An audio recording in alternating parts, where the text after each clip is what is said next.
Ladies and gentlemen, welcome back. This is Insight on Business. My name is Michael Libby, and we're talking about cars, it seems. This is like a Metro Monday program today. We're talking with Josh Dreyer about Willis Auto and the Volvo nameplate, one of those brands that Wall Street 24/7 says is not going to be around by 2014. He gave some compelling reasons why he believes that it is going to be around.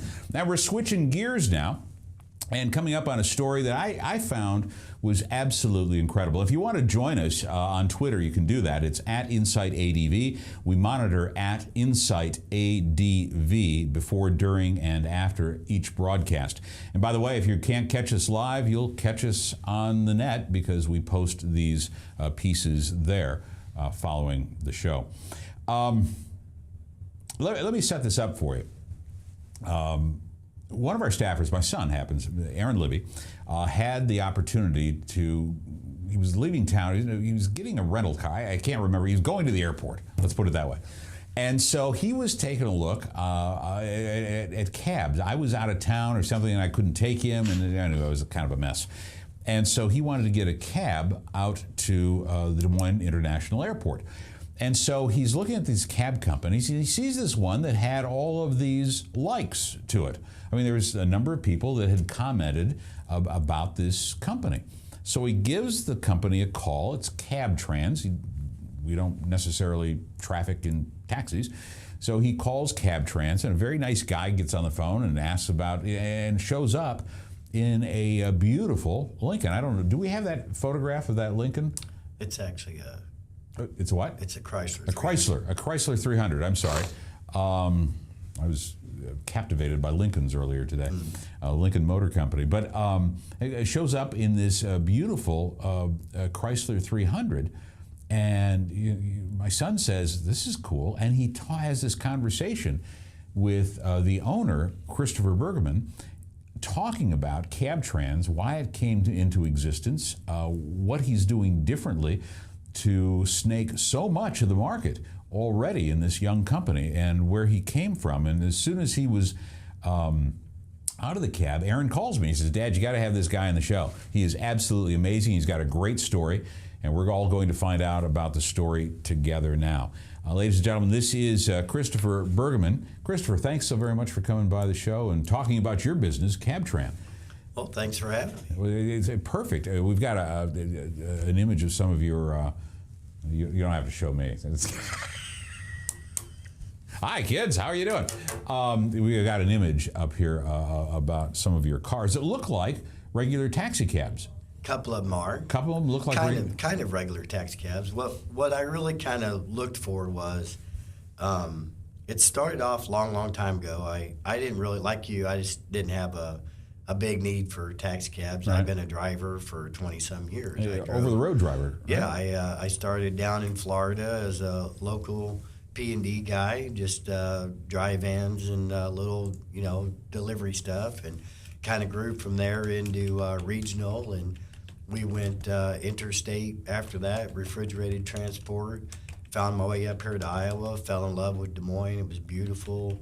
Made it home. Been here since '91. Love it. Wouldn't live anywhere else. Yeah, it is a great community. And, just didn't really have a lot of, need for a cab or anything. Then, like everybody else, the OWI thing in the mid-2000s really came into play. And being an operator of commercial equipment, you just can't afford anything like that. That's a career killer. Sure it is. And it's a career kill for many people. Absolutely. Yeah. And we're talking 2 glasses of wine, you can't drive. Right. Period. Right. And it was an anniversary, and I wanted to go out and visit one of the local restaurants here in town. And I'm kind of a pre-planner kind of guy, and it was an anniversary, and I was trying to do everything for the wife. You got to make it count. You got to make it count, And it was horrible. It was absolutely horrible. What happened? Well, I called one of the local cab companies, and it turns out to be one of the big ones, and they were late, huge late. And you had dinner reservations. Well, kind of. I knew the person that managed the floor, and he had kind of set something aside for me on the side. Very nice. And we were tentatively supposed to be there at a certain time, and the cab just was like totally not there. I mean, it didn't arrive at your place. 45 minutes late. 45 minutes late. And what Yeah. happened? When was he sorry about it? Did he No, explain? absolutely not. Man made me feel like, we owed him our business. I mean, just totally no remorse about it, no apology.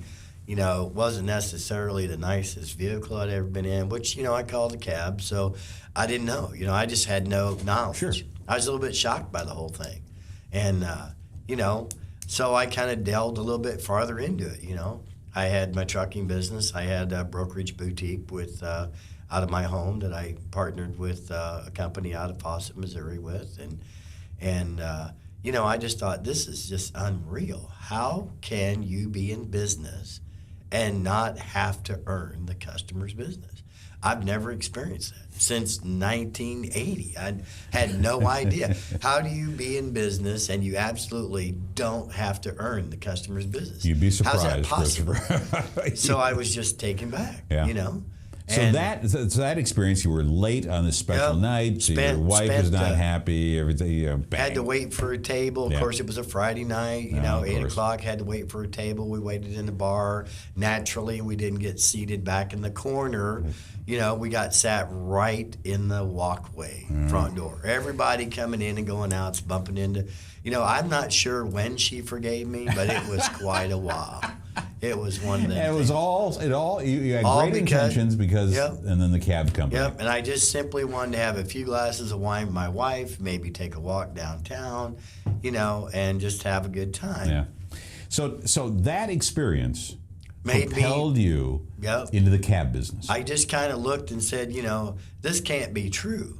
So I made a different, it was a year later. We were married in Vegas. My wife and I flew to Vegas. And we were married in Vegas, and I wanted to take her back. And, long-term parking's expensive. And, we thought, well, I'm going to outsmart them. I'm going to try a different cab company and get I'm going to book an hour early. And I told my wife, worst case scenario, we'll have breakfast at the airport, whatever. Sure. I can't tell you if that cab ever showed up. I never got a voicemail.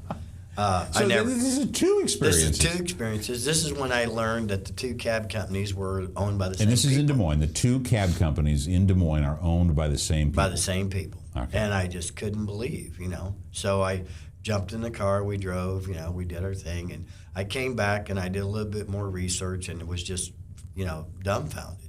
Every major city in town in the country that I know of, just name most of your big ones, they all have taxi cabs, sedan service, private car service, limousine Sure. service, etc. Pretty much there's a custom menu for anything you want, whatever you're willing to pay for. Des Moines didn't have that. There really wasn't anybody out there that I knew of that was just doing basically nice vehicles at, taxi cab or less prices if you're willing to book in advance. So I started researching a little bit more into that, and that's how I learned a little bit more about, what's required by the city municipal codes and things of that nature. And I thought, you know what? I'm going to try it. So I went and I worked for one of the smaller companies that's licensed by Des Moines that kind of met opposition by the monopoly years ago. I think it was in 2008 or 2009. And he's got 8 cars, and I went to work for him. And, everything was great up front, but it just didn't work out, I was allegedly going to be able to put a car on and didn't, Sure. and that's that and the other. And before I realized it, I'm at a position where there's no way I can partner with this person because I just can't believe anything I'm being told. So that relationship dissolved, and I kind of learned how the little guy did it on a small level. Uh-huh. He had a lot of great techniques and a lot of great concepts, but for whatever reason, in my opinion only, there were lots of room for improvement with his business, and I just wasn't going to get the opportunity to Sure. be a part of that. So you started CabTrans. No, No, not yet. not Okay. yet, not yet. We got to Then get to that point. We're going to get there. So what I did was, like most people, successful-minded people I find, you want to know most everything you need to know before you get involved in something. And so I went to work for the big competitor. I worked for Yellow Cab for 5.5 months. And I learned how the big boys do it. And it was not a very pleasant experience at all. And I couldn't believe the way the organization treated both their customers and their drivers. I personally was reprimanded twice and can't really explain to you why. It was just incredible. So I thought, you know what?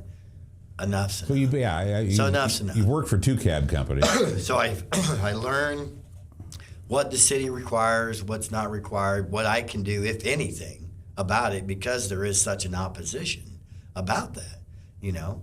And I still currently don't have pickup privileges in Des Moines. Now, let's talk about that for just a second. The city of Des Moines apparently regulates cabs, like most cities do. Right. Okay. And I've heard something about this several years ago. I think it was 2008 when there was a dust-up and a new cab company wanted to get some cars on the road, and there were some problems with the city council, et cetera. So tell us, what is the rule? How does this work? Well, I mean, you can find all the requirements, you know, on the municipal code. They do require, and don't misunderstand me, they have a lot of great things in place. I totally agree with, you know, the number of cars that they require, certain other things that they put into place. But the part I don't understand, and I probably never will understand, is once you've met that, you know, why turn somebody down? Once you've met the requirements. Once you've met the requirements, what's the purpose for shutting them down? I'm aware of a couple of 2 or 3 companies that have applied that have allegedly met the requirement and have been turned down. One of them was even a veteran-owned company, and they had capability for a while. Apparently, it was only temporarily, and now they don't. Our guest in studio, ladies and gentlemen, is Christopher Bergman. He is the owner of CabTrans, and when we come back, we're going to talk a little bit more in depth about what he offers in his business that is so much different than some of the big boys out there that operate taxi cabs here in the city of Des Moines, and maybe try to scratch a little bit of the surface about some of these requirements and what he can and can't do according to the municipal code here in the city of Des Moines. That's all next when we come back with Inside on Business. My name is Michael Libby. We'll be back with more right after this.